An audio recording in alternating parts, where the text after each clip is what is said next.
जय हिंद दोस्तों, स्टडी जी के यूट्यूब चैनल में आप सबका स्वागत है। यूपी बीएड एंट्रेंस एग्जाम 2022 के आज के सेशन में हम देखेंगे जी के एंड जीएस के प्रैक्टिस क्लास, जिसमें आप टॉप महत्वपूर्ण 30 प्रश्नों को देखेंगे और ये सारे प्रश्न एमसीक्यू टाइप के होंगे। तो आप हर प्रश्न का उत्तर कमेंट में करते जाइए और लास्ट में आपके कितने प्रश्न सही हुए वो भी कमेंट जरूर कीजिएगा। तो चैनल पे आए हैं तो चैनल को लाइक, सब्सक्राइब और शेयर जरूर कर दें और इस प्रैक्टिस सेशन को जरूर ज्वाइन करें। तो आइए स्टार्ट करते हैं प्रैक्टिस क्लास। तो पहला प्रश्न है कि चीनी यात्री फाहियान किस गुप्त शासक के शासनकाल के दौरान भारत आया था? और ऑप्शन आपके सामने है, तो इसका सही उत्तर आप लोग कमेंट कीजिए। तो इसका सही उत्तर होगा चंद्रगुप्त द्वितीय। चंद्रगुप्त द्वितीय के समय ही चीनी यात्री फाहियान भारत आया था। नेक्स्ट क्वेश्चन है कि रोमन साम्राज्य के साथ भारत का व्यापार रोम पर किसके द्वारा आक्रमण के साथ समाप्त हो गया? और ऑप्शन आपके सामने है। इसका सही उत्तर होगा ऑप्शन नंबर सी। और इसका जो सही उत्तर होगा ऑप्शन नंबर सी, हुड़ों द्वारा। नेक्स्ट क्वेश्चन है कि किसे भविष्य की धातु कहा जाता है? और आपके सामने ऑप्शन है और इसका सही उत्तर हो जाएगा ऑप्शन नंबर ए, टाइटेनियम। टाइटेनियम को ही भविष्य की धातु कहा जाता है। नेक्स्ट क्वेश्चन है कि अलीगढ़ किस उत्पादन के लिए मशहूर है? और ऑप्शन आपके सामने है।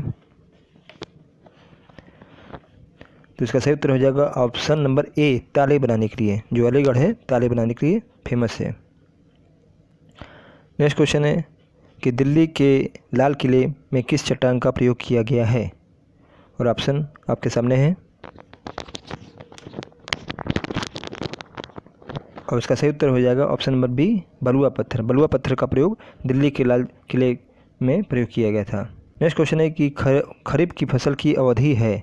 खरीफ की फसल की अवधि क्या है? ऑप्शन आपके सामने भी है। तो इसका जो सही उत्तर होगा ये होगा ऑप्शन नंबर ए, जून से लेकर सितंबर तक की अवधि खरीफ की फसल की अवधि कहलाती है। आगे देखते हैं क्वेश्चन नंबर 7। गुप्त युग में जो विश्वविद्यालय प्रसिद्ध हो गया था वो क्या नाम है उसका? और ऑप्शन आपके सामने है। और उसका सही उत्तर होगा option number C, Nalanda. Nalanda विश्वविद्यालय गुप्त काल में प्रसिद्ध विश्वविद्यालय था। नेक्स्ट क्वेश्चन है सूर्य की सतह का तापमान लगभग है। ऑप्शन आपके सामने है। इसका सही उत्तर होगा option number D, 5000 degree centigrade. ये सूर्य की सतह का तापमान होता है। नेक्स्ट क्वेश्चन है कि भारत में नेपोलियन की उपाधि किसे दी गई? तो इसका सही उत्तर आप लोग कमेंट कीजिए। तो इसका सही उत्तर होगा समुद्रगुप्त। समुद्रगुप्त को भारत की नेपोलियन की उपाधि दी गई। और किसने दिया? इसकी उपाधि जो दिया था वो स्मिथ ने दिया था। यदि आपसे क्वेश्चन पूछा जाए कि समुद्रगुप्त को नेपोलियन की उपाधि किसने दिया, तो आपका सही उत्तर होना चाहिए स्मिथ ने। क्वेश्चन है कि लोहे पर जंग लगने से उसका भार क्या होता है? ऑप्शन आपके सामने है। इसका सही उत्तर होगा ऑप्शन नंबर ए, लोहे पर जंग लगने से उसका भार बढ़ता है। नेक्स्ट क्वेश्चन है पहला ज्ञात गुप्त शासक कौन था? और आपके सामने ऑप्शन है। तो इसका सही उत्तर हो जाएगा option number A, Srigupta. Srigupta ही पहला ज्ञात गुप्त शासक था। नेक्स्ट क्वेश्चन है कि रेफ्रिजरेटर में कौन सी गैस प्रयुक्त की जाती है?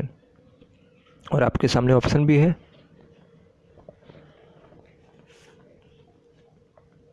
और इसका जो सही उत्तर होगा वो होगा option number A, freon. Freon gas ही रेफ्रिजरेटर में प्रयुक्त की जाने वाली गैस होती है। अगला क्वेश्चन है कि मुख्यमंत्री की नियुक्ति कौन करता है? और आपके सामने ऑप्शन है। इसका सही उत्तर हो जाएगा ऑप्शन नंबर ए, मुख्यमंत्री की जो नियुक्ति करता है वे राज्यपाल करता है। और राज्यपाल ही मुख्यमंत्री को शपथ दिलाता है और मुख्यमंत्री अपना त्यागपत्र राज्यपाल को ही सौंपता है।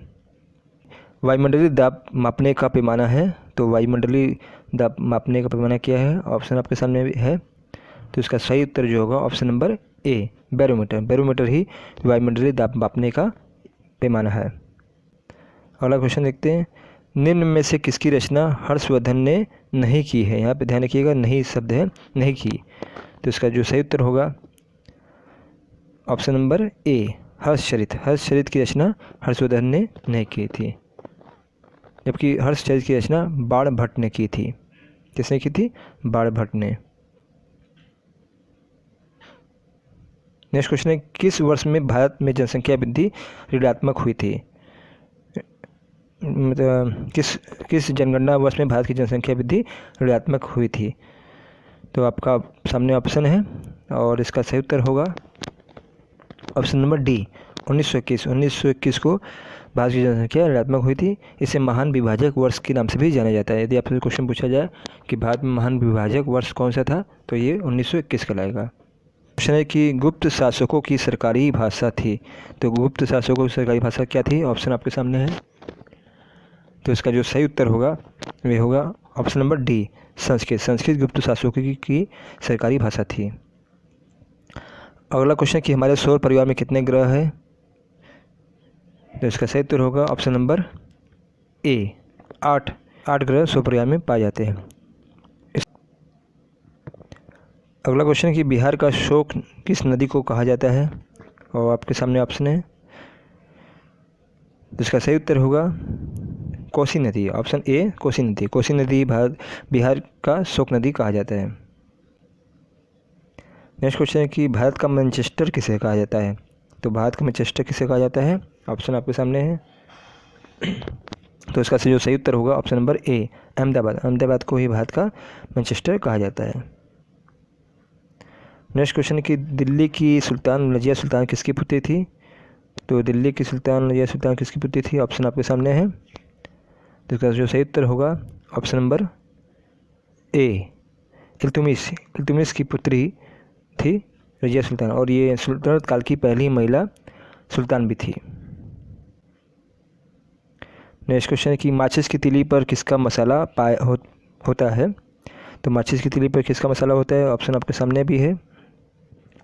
तो इसका सही उत्तर जो होगा वे होगा फास्फोरस ही माचिस की तीली पर मसाले के रूप में प्रयोग किया जाता है।